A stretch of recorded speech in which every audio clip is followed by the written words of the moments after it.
Bonjour, bienvenue sur MCM Group. Ce matin, nous allons voir un cours sur le théorème de l'énergie cinétique. Et ce cours porte sur l'établissement de ce théorème de l'énergie cinétique. Comment établir l'expression du théorème de l'énergie cinétique. Et en plus de cela, nous verrons les démarches pour la dynamique.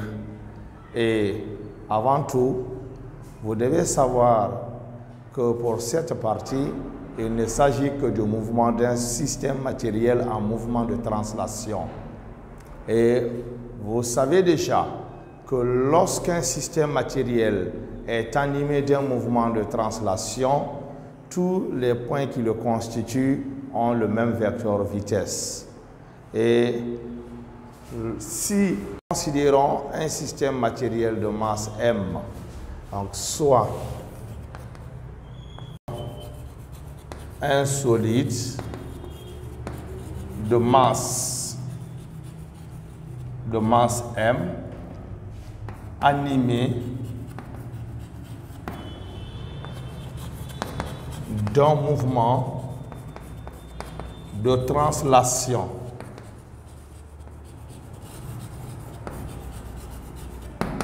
Un mouvement de translation de vecteur vitesse,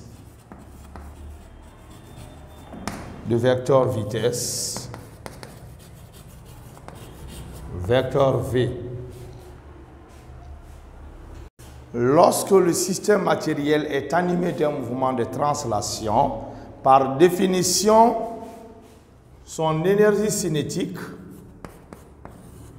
est le demi-produit de sa masse par le carré de son vecteur vitesse. Je reprends.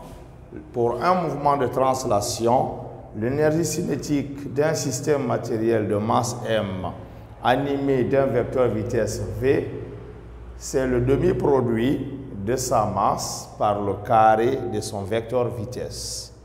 Et vous devez savoir ici que le vecteur, par définition, c'est le vecteur V fois le vecteur V.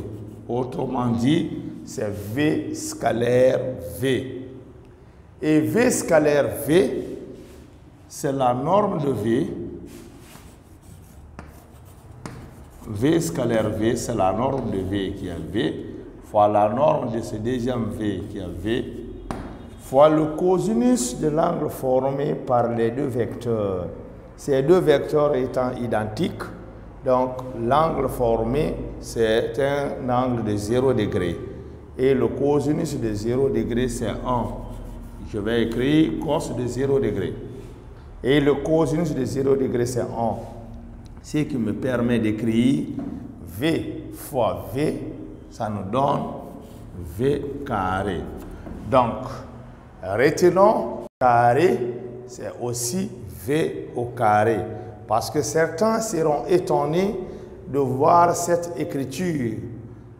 Donc, c'est pourquoi j'ai tenu à préciser que V carré, c'est aussi le vecteur vitesse au carré. On va continuer. Et que nous dit la relation fondamentale de la dynamique? Pour les cours antérieurs, nous avons énoncé ce théorème. Cette relation nous dit que la somme vectorielle de toutes les forces extérieures appliquées à un solide, et dans un référentiel galiléen bien sûr, c'est la dérivée par rapport au temps du vecteur quantité de mouvement à l'instant. Donc, nous allons écrire l'expression mathématique de la relation fondamentale de la dynamique. D'après la relation fondamentale de la dynamique, la somme vectorielle de toutes les forces extérieures appliquées à un solide dans le référentiel galiléen est égale à la dérivée du vecteur quantité de mouvement par rapport au temps à l'instant. Et que le vecteur quantité de mouvement d'un système matériel, c'est quoi? Le vecteur quantité de mouvement d'un système matériel, c'est le produit de la masse M du système. Nous avons considéré que la masse de ce solide est notée par petit m.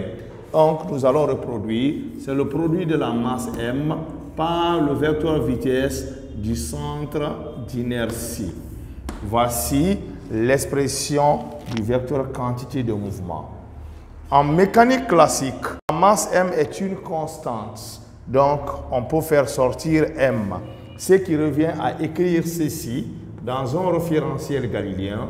La somme vectorielle de toutes les forces extérieures appliquées à un solide est égale à M fois la dérivée du vecteur vitesse du centre d'inertie par rapport au temps.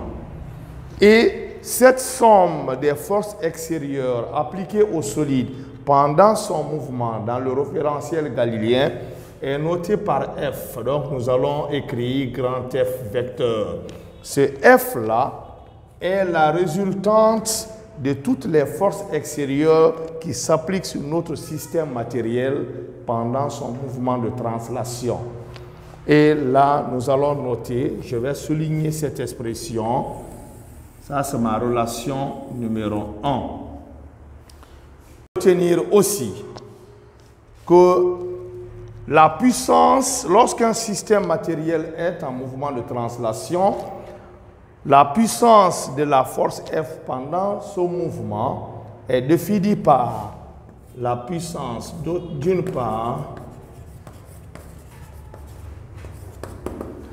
la puissance de F pendant le mouvement de translation, par définition, c'est le produit scalaire F par V. Donc VG, je dis bien parce qu'il s'agit de la vitesse du centre d'inertie. Et nous allons remplacer F là, qui est la résultante de toutes les forces extérieures appliquées au solide pendant son mouvement de translation. Voici la relation numéro 1. Nous allons prendre cette expression de F et la remplacer ici. Et on retrouve ceci. La puissance de F est égale.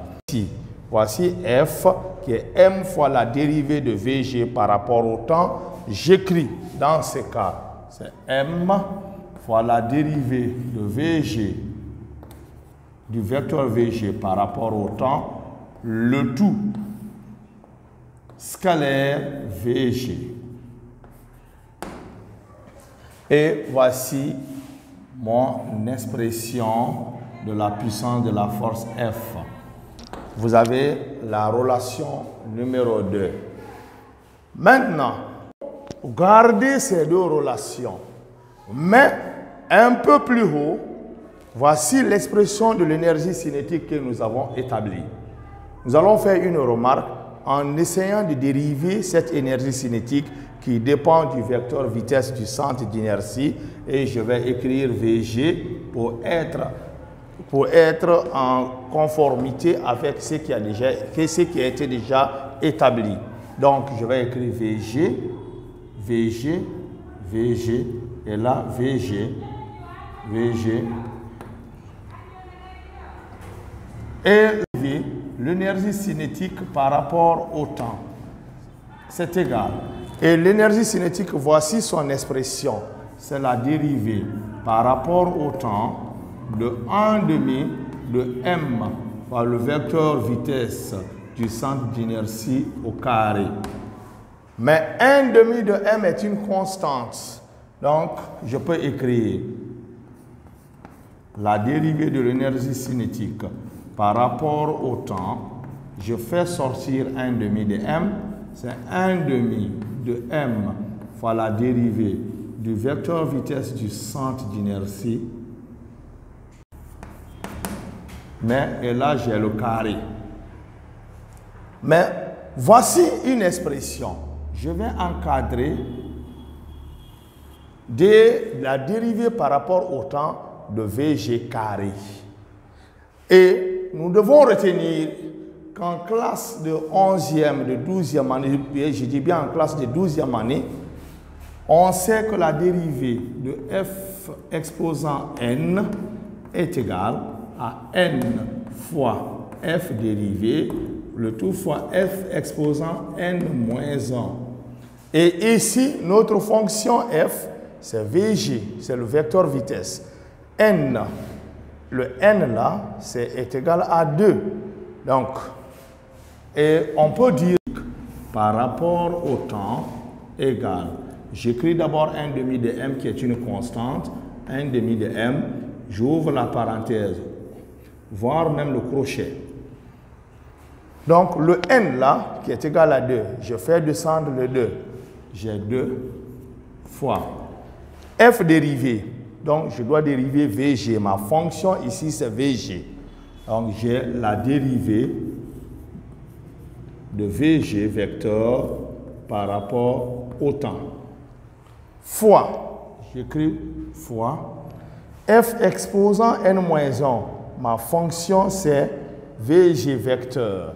Donc, je vais écrire vecteur Vg à la puissance n égale à 2. J'ai 2 moins 1. Et ici, et ces deux-là peuvent se simplifier. Et 2 moins 1 égale à 1. Donc, cela nous permet d'écrire la dérivée de l'énergie cinétique par rapport au temps égale à m fois.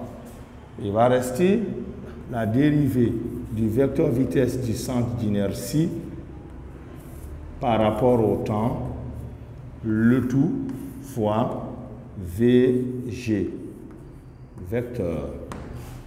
Voici la relation numéro 3. Vous avez la relation numéro 2 et la relation numéro 3. Remarquons les relations 2 et 3. Voici, ce sont les mêmes expressions. Donc, en nous servant de ces deux relations, nous remarquons que la puissance de la force F, qui est la résultante de toutes les forces extérieures, représente la dérivée de l'énergie cinétique du système matériel en translation par rapport au temps. Donc, je peux écrire 2 et 3 nous donne quoi? La puissance de la force F, c'est la dérivée de l'énergie cinétique par rapport au temps. Ça, c'est ma relation numéro 4. Voici la quatrième relation. Mais nous devons retenir encore que cette puissance F est une puissance instantanée. C'est-à-dire qu'elle varie en fonction du temps. Parce que l'énergie cinétique aussi est une fonction du temps. Elle dépend du vecteur vitesse et le vecteur vitesse varie en fonction du temps dans notre cas ici présent. Mais le mouvement est un mouvement de translation. Et pour un mouvement de translation aussi, nous savons d'autre part que la puissance de la force F, lorsqu'un système matériel se déplace d'un point A vers un point B, doit être aussi définie comme étant la dérivée du travail de la force F par rapport au temps. Cette notion, elle a été déjà vue dans les classes antérieures. Donc, vous avez la relation numéro 5. Voici la relation numéro 4 que nous avons établie et nous allons la comparer à la relation numéro 5. Et dans ces conditions, on dira quoi? Que 5 et 4 nous permettent d'écrire ceci, que la variation de l'énergie cinétique par rapport au temps est égale à la dérivée du travail de F par rapport au temps. Je reprends. Il reste 5 que la dérivée de l'énergie cinétique par rapport au temps est égale à la dérivée du travail de f par rapport au temps. Et lorsque deux fonctions ont la même dérivée, c'est-à-dire que ces deux fonctions sont égales à une constante près. Je dis bien à une constante près. Elles ne sont pas forcément égales. Parce que lorsque nous prenons une fonction, par exemple, est égale à 3x carré plus 5x, 3x carré plus 5x, et une autre fonction, g de x égale à 3x carré plus 5x plus 10. Différent de g, mais à une constante près. Et on retient que f dérivée, la dérivée de f, c'est 6x plus 5. Et ici, la dérivée de g de x, c'est aussi 6x plus 5. Les deux fonctions, la dérivée de f est égale à la dérivée de g, mais f n'est pas égal à g. Quand nous prenons ici la partie la représente f, donc on aura ici f de x égale, bon, ici d'abord je m'excuse, j'aurai x, f de x plus une constante. Et là, notre constante, là, c'est 10. Donc, on retient ici que d de EC sur d de t est égal à d de w de f sur d de t. Cela implique que l'énergie cinétique est égale au travail de F plus une constante. Voici la relation que nous allons encadrer, qui est la relation numéro 6. Voici la relation numéro 6. Et nous allons considérer le mouvement du solide, c'est-à-dire que d'un point A vers un point B. Le solide, on considère qu'il se déplace, quelle que soit la nature de sa trajectoire, d'un point A vers un point B. Et ce solide que je représente ici, dans son mouvement, je dis bien dans son mouvement F que nous avons ici. Et lorsqu'il se déploie de A vers B, son énergie cinétique varie lorsque la vitesse aussi varie. Donc, on peut écrire pour un déplacement ou un déplacement de A vers B du solide. Pour ce déplacement, nous avons quoi? X, f de x plus une constante. Et là, notre constante, là, c'est 10. Donc, on retient ici que d de EC sur d de t est égal à d de w de f sur d de t. Cela implique que l'énergie cinétique est égale au travail de F plus une constante. Voici la relation que nous allons encadrer, qui est la relation numéro 6. Voici la relation numéro 6. Et nous allons considérer le mouvement du solide, c'est-à-dire que d'un point A vers un point B. Le solide, on considère qu'il se déplace, quelle que soit la nature de sa trajectoire, d'un point A vers un point B. Et ce solide que je représente ici, dans son mouvement, je dis bien dans son mouvement F que nous avons ici. Et lorsqu'il se déploie de A vers B, son énergie cinétique varie lorsque la vitesse aussi varie. Donc, on peut écrire pour un déplacement ou un déplacement de A vers B du solide. Pour ce déplacement, nous avons quoi? un système qui se déplace de A vers B, l'énergie cinétique varie de A aussi vers B. Donc l'énergie cinétique en A est différente de l'énergie cinétique en B. Donc la variation de l'énergie cinétique pour un déplacement de A vers B, on note comme ça, elle est égale à l'énergie cinétique finale du point final qui est le point B, moins l'énergie cinétique du point initial qui est le point A.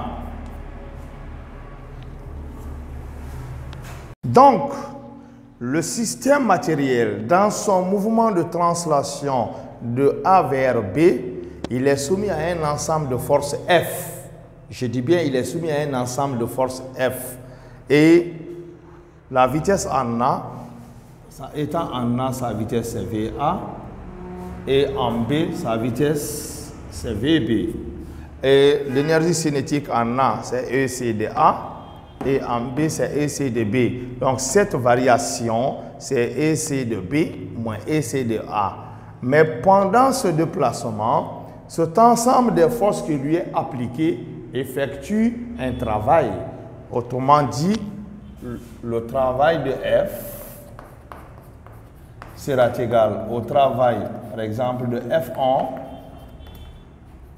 plus le travail de F2 plus le travail de Fn. Et lorsque le système est soumis à un ensemble de forces F, de somme F1 plus F2 plus F3 jusqu'à Fn. Parce que nous avons dit dès le début que F est la résultante ici de toutes les forces extérieures. Et là, pendant le déplacement de A vers B, chacune de ces forces effectue un travail. Mais il se peut que le travail de F1 soit moteur ou résistant. C'est-à-dire, F1 s'oppose au déplacement ou bien favorise le déplacement. La même chose pour F2. Et lorsque le travail est moteur, je dis bien lorsque le travail est moteur, donc la force F est une force motrice, son travail est moteur. Et dans ce cas, le travail de F est positif. Mais dans le cas contraire, c'est-à-dire si le travail est résistant, donc le W de F est négatif. Et pour cette somme, on aura ici des travaux qui seront moteurs et d'autres seront résistants. Et par conséquent, ce W de F devient maintenant une somme algébrique. Et dans ce cas, le travail de cet ensemble de forces F devient une somme algébrique des travaux de toutes les forces extérieures. Et pendant la durée de la variation de A vers B, parce que là, chacune de ces forces F1, F2 jusqu'à Fn va effectuer ici de tous ces travaux devient maintenant la somme algébrique des travaux de toutes les forces extérieures appliquées. F1, F2, F3 jusqu'à Fn étant les forces extérieures appliquées à notre système matériel. Donc, il en résulte que pendant le déplacement de A vers B, l'énergie cinétique devient ici la variation de l'énergie cinétique.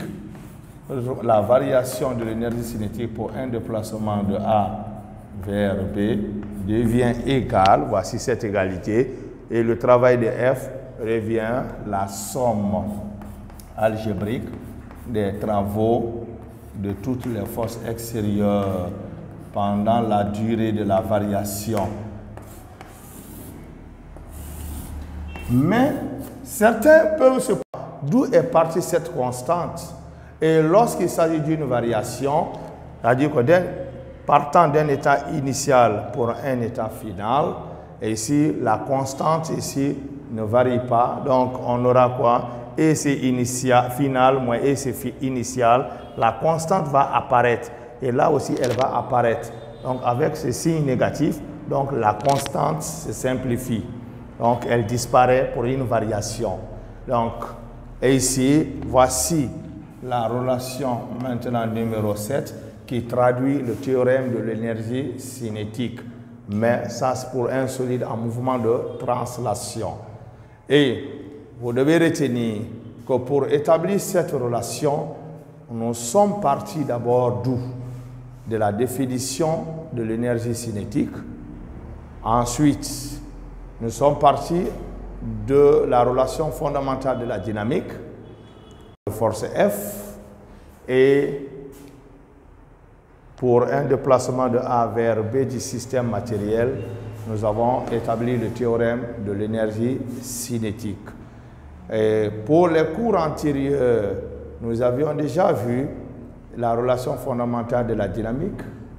Nous avons vu le principe d'inertie et le théorème du centre d'inertie. Et ces théorèmes et principes nous permettront de résoudre prochainement les exercices concernant le mouvement du centre d'inertie d'un solide. Mais avant de nous lancer dans la résolution d'un problème de dynamique, il faut d'abord connaître les étapes pour résoudre un problème de dynamique. Et ces étapes-là sont nécessaires.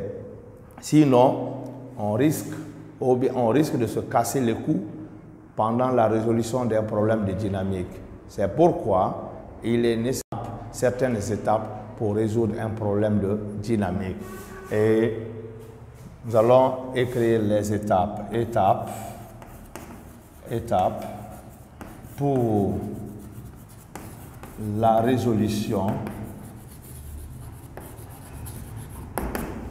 d'un problème de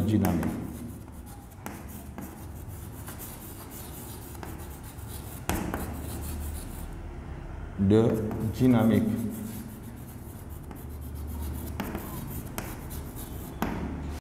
Donc, pour résoudre un problème de dynamique, il y a des étapes à suivre. La première étape, d'abord, il faut préciser le système matériel. Le système matériel, pour appliquer le théorème du centre d'inertie ou de l'énergie cinétique, le système matériel doit être un solide indéformable. Ça, c'est la première étape. Il doit être indéformable. Parce que le théorème du centre d'inertie que nous avions vu et le théorème de l'énergie cinétique, le principe d'inertie, nous ne pouvons pas les appliquer sur des fluides ou bien sur un système matériel qui se déforme. Donc, ces relations, ces théorèmes, ces principes ne peuvent s'appliquer que sur des solides en mouvement de translation, je précise bien. Et le solide, avant de traiter un problème de dynamique, cherchez d'abord à savoir, est-ce qu'il s'agit d'un solide indéformable ou déformable? Est-ce que c'est un solide ou un fluide? S'il s'agit d'un fluide, il y a une autre partie de la mécanique qui s'intéresse à ça, qu'on appelle la mécanique des fluides. Mais ici, en classe de terminale, nous nous intéressons à la mécanique du solide indéformable. En petit 2, c'est-à-dire la deuxième étape, consiste à faire le choix du référentiel. Il faut savoir faire le choix du référentiel pour appliquer le théorème du centre d'inertie ou le théorème de l'énergie cinétique. Vous devez vous assurer que vous travaillez dans un référentiel galiléen. Et pendant les cours précédents, nous avons vu les types de référentiels régulièrement en terminale, à savoir le référentiel terrestre ou de laboratoire, le référentiel géocentrique ou le référentiel héliocentrique. Ces trois référentiels sont régulièrement utilisés dans les classes de terminale. Donc, veuillez à préciser le référentiel. Et c'est dans ce référentiel que vous allez choisir, c'est dans ce référentiel que vous saurez que si toutefois le système matériel est animé d'un mouvement de translation ou pas. Et après le choix du référentiel, toujours dans la deuxième étape, il faut associer à ce référentiel un système orthonormé dans lequel vous allez projeter les forces. La troisième étape, c'est de faire le bilan des forces.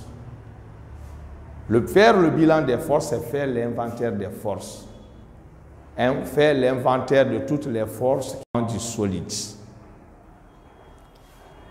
Et ensuite, il faut, après le bilan des forces, après avoir fini de dresser le tableau des forces qui interviennent dans le mouvement, et il faut schématiser, c'est-à-dire quoi, représenter ces forces sur un schéma. Et la quatrième et dernière étape consiste ici à appliquer soit le théorème du centre d'inertie ou le principe d'inertie ou le théorème de l'énergie cinétique. Cela dépendra maintenant de la question qui est posée et de l'objectif qui est à atteindre. Et nous allons énumérer de façon succincte ici les étapes. C'est le choix du système. Choix du système matériel. Du système matériel. Je disais, il doit être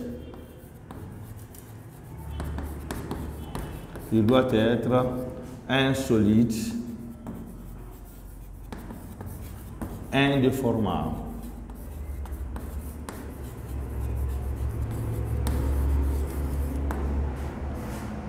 Petit b, ciel.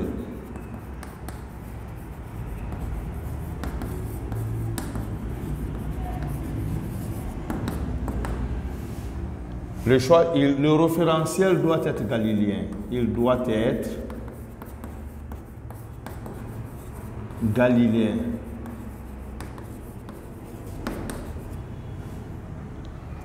Entre parenthèses, soit terrestre ou du laboratoire. Donc, pour tous les mouvements qui se passent à la surface ou au voisinage de la Terre, de la surface de la Terre, on doit utiliser le référentiel terrestre. Par exemple, le mouvement d'un mobile. Et le référentiel géocentrique, on l'utilise pour les mouvements qui se passent autour de la Terre. Et ce référentiel, le repère du référentiel géocentrique a pour origine le centre d'inertie de la Terre et les axes orientés vers les étoiles ici du système solaire. Mais ces étoiles sont considérées comme étant fixes. Vous avez déjà vu ces notions dans les classes de 11e et de 12e. Et le référentiel héliocentrique.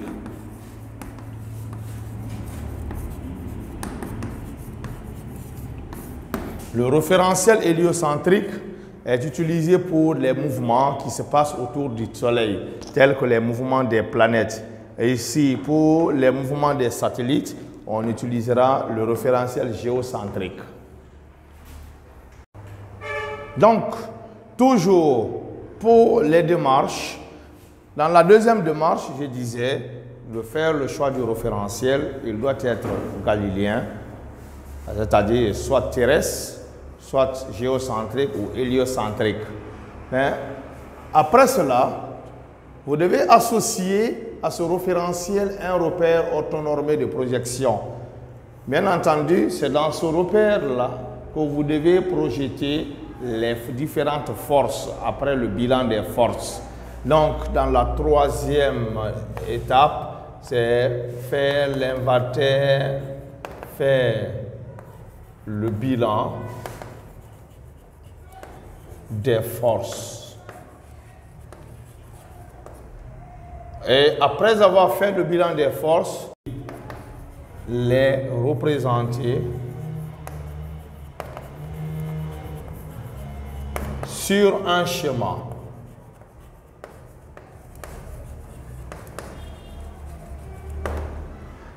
La quatrième et dernière étape, appliquer soit le théorème du centre d'inertie ou soit le principe d'inertie ou soit le théorème de l'énergie cinétique. Voici les étapes ou les démarches pour la résolution d'un problème de dynamique. Et dans les cours prochains, lorsqu'on sera là pour résoudre un problème de dynamique, nous passerons nécessairement par ces 4 étapes. Je résume. Pour résoudre un problème de dynamique, il faut faire le choix du système matériel. Il doit être un solide indéformable. Deuxièmement, faire le choix Troisième étape, faire le bilan des forces et de les représenter sur un schéma, mais dans un repère orthonormé qui est déjà choisi. Soit ce repère orthonormé choisi peut être le repère de Freinet ou le repère cartésien. Dans le cas d'une trajectoire rectiligne, la meilleure façon ou bien la meilleure manière, c'est de choisir de travailler dans le repère cartésien. Mais lorsque la trajectoire est curviligne, la meilleure façon de travailler facilement, c'est de travailler dans le repère de Freinet. Et après le bilan des forces, il faut les représenter sur un schéma, je l'ai déjà dit.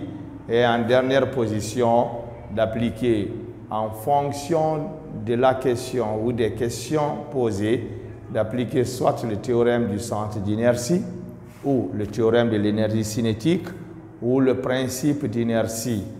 Par exemple, lorsque dans un problème, on nous demande de déterminer la nature du mouvement, après le bilan des forces, appliquer le théorème du centre d'inertie. Et à travers le théorème du centre d'inertie, on peut déterminer l'accélération du mobile. Et cette accélération nous renseigne sur la nature du mouvement. Et dans un autre problème, ou bien dans une autre question, un mobile dans son mouvement, c'est-à-dire bien dans son mouvement, la vitesse peut varier. Mais connaissant la vitesse à un instant donné, on nous demande la vitesse à un autre instant, sachant que la vitesse varie et l'énergie qui est liée à la vitesse n'est que l'énergie cinétique, on pourra éventuellement utiliser le théorème de l'énergie cinétique. Je n'ai donné que quelques exemples. Donc, il y a dans quelles conditions utiliser le théorème du centre d'inertie et dans quelles autres conditions utiliser le théorème de l'énergie cinétique. Mais sachez que lorsque le mouvement est rectiligne uniforme ou bien le système matériel est en équilibre, c'est le principe d'inertie qui est mieux placé à être utilisé. Merci. Et la prochaine séance, nous nous retrouverons pour la résolution des exercices portant sur le mouvement du centre d'inertie. Merci.